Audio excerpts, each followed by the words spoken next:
Bonjour, aujourd'hui j'avais envie de revenir sur les différents séismes qui se sont produits aux alentours de Bali où je me trouve actuellement, plus précisément qui se sont produits à Lombok, une petite île qui est donc à côté de Bali et qui a eu également des séismes qui ont eu également des répercussions sur les îles Gili où je devais me rendre, où je devrais être actuellement. Ce qui s'est passé, c'est que les îles Gili ont reçu aussi des répercussions et a priori il n'y a plus d'électricité, plus d'eau sur ces îles et le temps que les choses se remettent en place, ça va prendre quelques mois, à peu près 3 mois, voilà, pour que les reconstructions puissent être faites. A priori, d'après les informations que j'ai eues aussi de certains chauffeurs de taxi, c'est vraiment des îles qui sont construites de façon un petit peu pas sauvage, mais avec des matériaux qui tiennent pas forcément le coup et avec des normes de construction qui ne sont pas forcément nécessairement adaptées au tremblement de terre et au séisme, ce qui explique que ces îles aient été un petit peu ravagées par les séismes. Si je fais cette vidéo, c'est donc aussi pour demander pour ceux qui veulent apporter leur contribution à ces deux îles de Lombok et aux îles Gili, qui ont été donc beaucoup touchées. D'après les informations que j'ai eues également, il y a beaucoup de morts sur Lombok et beaucoup de dégâts aussi et de blessés sur les îles à côté. Voilà, quelle contribution est-ce qu'on peut être pour toutes les personnes qui ont trouvé la mort, pour toutes les personnes qui se trouvaient présentes à ce moment-là. Voilà, c'est vrai que ces trois séismes m'ont beaucoup interrogée parce que j'aurais dû y être normalement à cette période-là. Et je me souviens très bien que quand j'ai choisi comme lieu de vacances Bali, j'ai eu beaucoup de mal je devais passer 4 jours, donc depuis hier on devrait être à Gili normalement. J'ai eu beaucoup de mal à choisir déjà l'une des trois îles. Gili. C'était vraiment pas du tout clair dans mon esprit et dès le premier séisme, j'ai su que je devais annuler mon séjour à Gili parce que autant sur Bali c'est assez sécure, on a juste les vibrations et les secousses,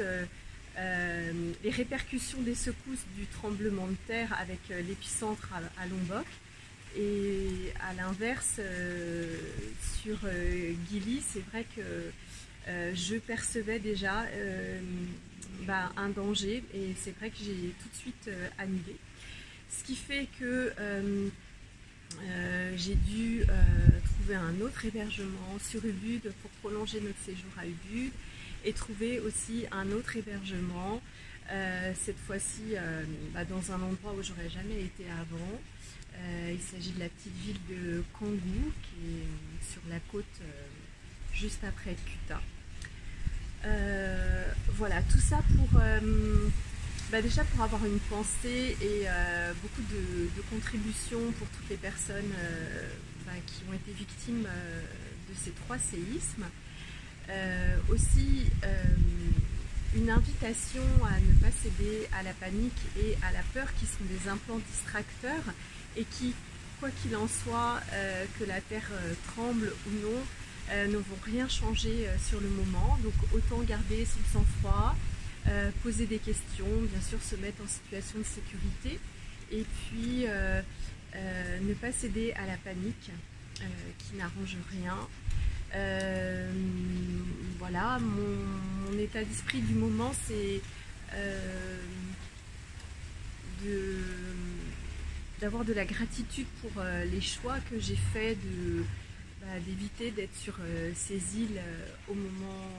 du séisme, au moment des trois séismes.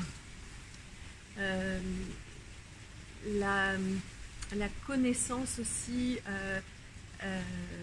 j'ai beaucoup de gratitude en fin de compte pour ce que mon corps me dit, pour la guidance que je reçois de mon corps à chaque instant, et notamment quand je prends des décisions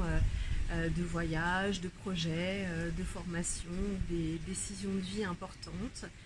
J'interroge toujours mon corps, je regarde toujours si c'est léger, si c'est lourd, et véritablement j'ai de la gratitude pour tous les outils d'Access qui me permettent d'avoir accès à plus de choix et plus de conscience. Et là aujourd'hui j'avais vraiment envie de partager, de témoigner sur le fait que les outils que j'utilise chaque jour, que ce soit les questions, des outils plus simples comme m'apercevoir, qu'est-ce que je sais, qu'est-ce que je perçois, de quoi est-ce que j'ai conscience, m'aide vraiment au quotidien à choisir ce qu'il y a de meilleur pour moi, pour ma vie et aussi pour ma famille. Donc gratitude de connaître tous les outils d'Access, de les appliquer au quotidien et voilà, de voir que en se faisant confiance,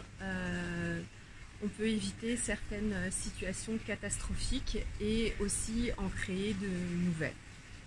Voilà. Et puis toutes mes pensées et toute ma contribution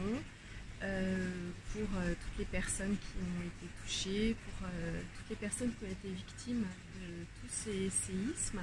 C'est une région qui bouge beaucoup.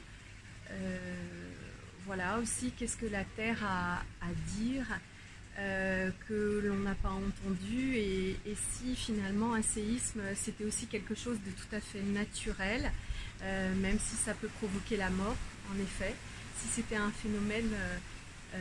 naturel, et si nous avions la possibilité